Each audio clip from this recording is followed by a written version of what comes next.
Fallout. Arrow, Season 6, Episode 1. Was it awesome? Was it mediocre? Let's talk about it.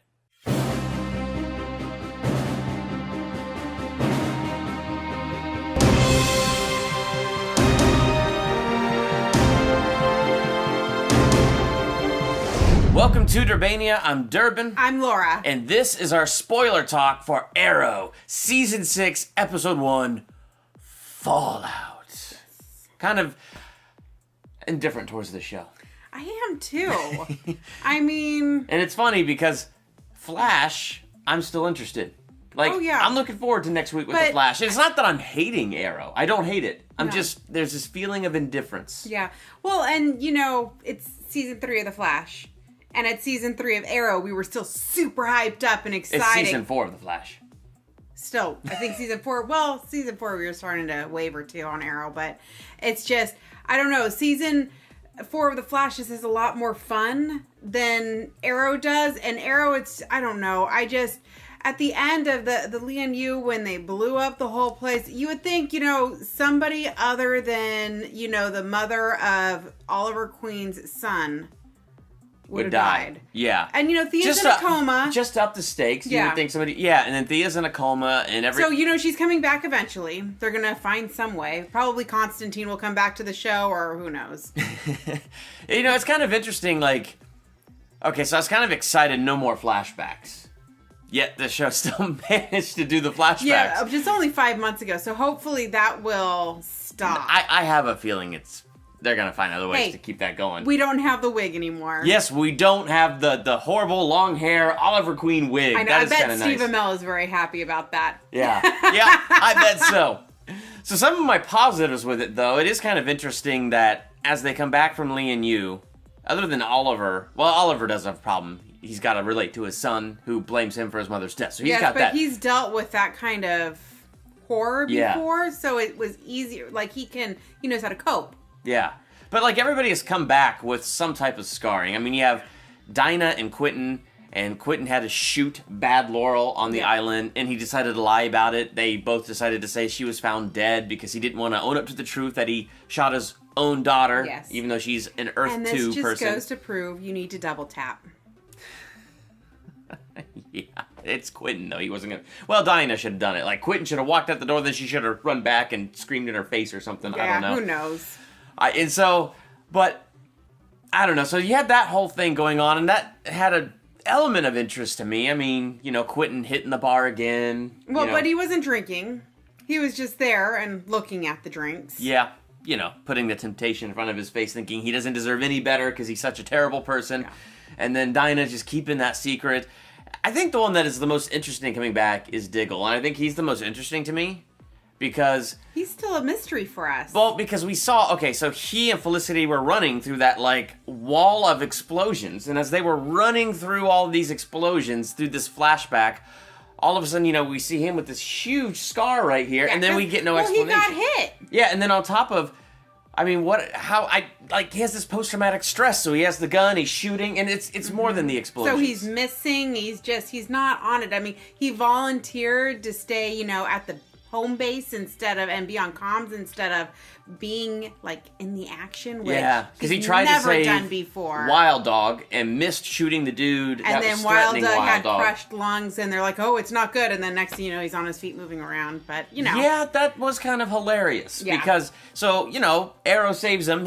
Wild Dog falls on that car, falling off the bridge. Arrow swings in all mighty and heroic, and oh no, he has a collapsed lung. Yeah, it didn't look good. It's gonna be so bad. I know, and then all of a sudden he's there, and I don't know. Wild Dog is probably my least favorite character on the show right now. I mean, I have some issues with Curtis too. I like both love and hate Curtis. Yeah, well, it's just because I love Curtis. I think Curtis is great. What Felicity was, Mr. Terrific. Yeah, but like his humor, like that type of humor and jokiness that he has, it's what Felicity was. Yeah. So it makes me think but it feels out of place with him. Well, I think it feels out of place because Felicity's still here. Yeah. If Felicity had died in season 4 or some other season, or season 5 or anything, then you would have him take her place, and it would make a bit more sense. But now it's like we got two people of the exact same personality, and it's like... Yeah. It's not really fitting. No, it's just, yeah, I don't know. It's just, I feel like there's too many characters. And now, my favorite part of the episode is the very ending when we discover that a picture of Oliver Queen as the Arrow is released because he has his hood down. And all I can say is, I saw a meme of this. Season 1, no one knew. Yep. Season 2, like 3 people knew.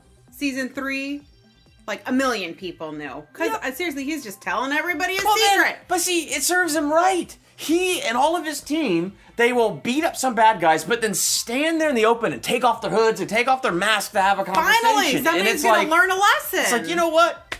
You deserve it, Oliver Queen. You really do. For all the times that you sit there on a scene and take off your dang mask like there's no problem, I am happy a consequence has befallen you. I revel. We don't know what the consequence is yet. Oh, well, I mean, I saw a little bit. That in the next... I actually saw a little bit of the preview for the next episode. Oh, I didn't watch it. I don't like watching it. I don't like doing that either, but I was looking for stuff on YouTube and came across it. And, you know, he's trying to convince them. And it sounded like the little preview I saw, he was standing in front of a podium and it was like Iron Man. He's like, what? If I was running around as a vigilante by night and running this city by day, I guess I really would be a superhero. I was like, oh my gosh.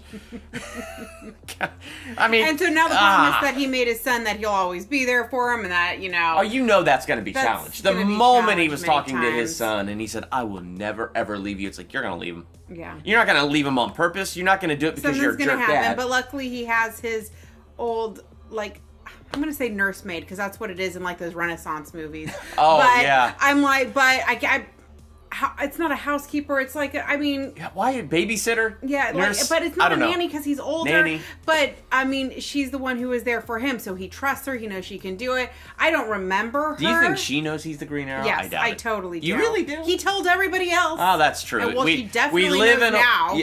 She definitely knows now. She didn't before. Yeah. But see, I don't know.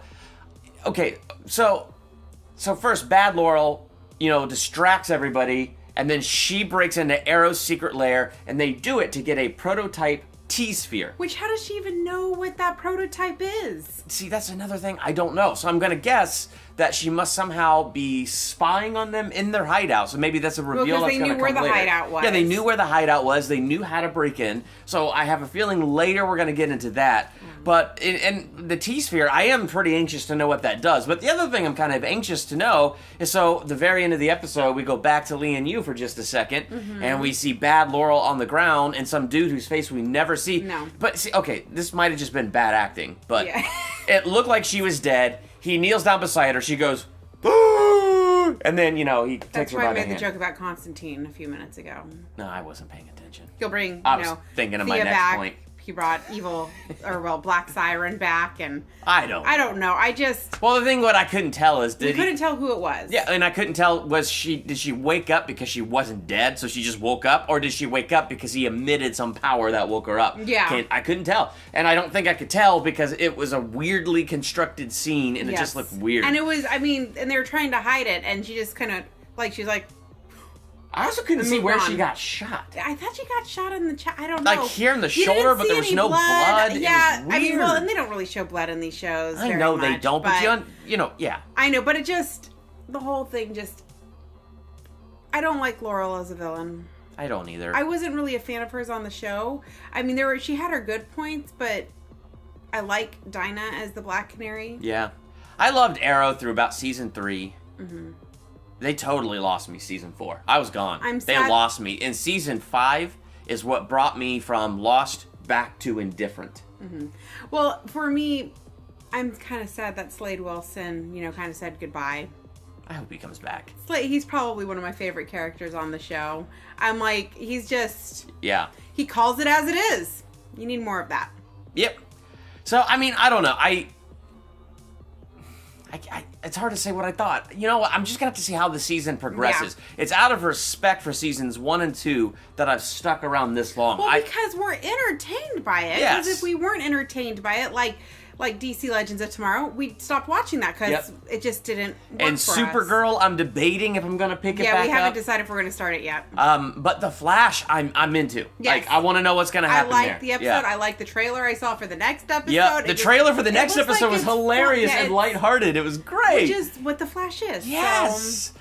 Yes, and He's fun. and I'm not upset that the Arrow is dark and brooding. I'm just upset that there's so much focus on Team Arrow and not like it was in season 1 and season 2 where it's Arrow with Arsenal or Arrow with Speedy, one of those two. And then you had two people that were behind the computers, which are usually Diggle as backup and Felicity with the computer. Like, that was a great dynamic. And I just feel like that whole thing has shifted the wrong direction, but it still has enough of my interest that I'm curious to see, and they did enough little Easter eggs in this episode that, okay, I want to know why they wanted the T-Sphere. I want to know why Laurel went in there and got that. I want to know who it was that either raised Bad Laurel from the dead or she just woke up and he was there to help her.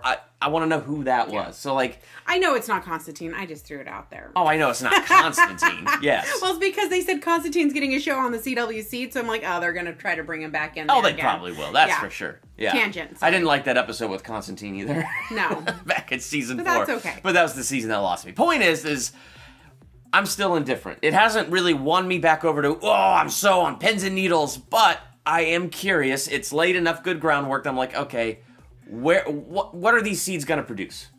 Well, we'll just have to wait and see. All right. Well, that's where Laura and I are. I think we can agree we're a little indifferent. Yeah. But we're interested, so we're going to keep going. What about you? Where are you with Arrow? Do you disagree? Let's have an awesome conversation about it in the comments. Do you agree? Let's have a great conversation about that in the comments. Let us know and hit the subscribe button to become a Durbanian. Next to the subscribe button is the bell. Click it so you're notified the moment I drop another review of Flash or Arrow or a movie review, a theological analysis, a teaser, no, not a teaser, a trailer reaction or ranking video. So hit that subscribe button. I'm Durbin. I'm Laura. Thank you for checking out Durbania.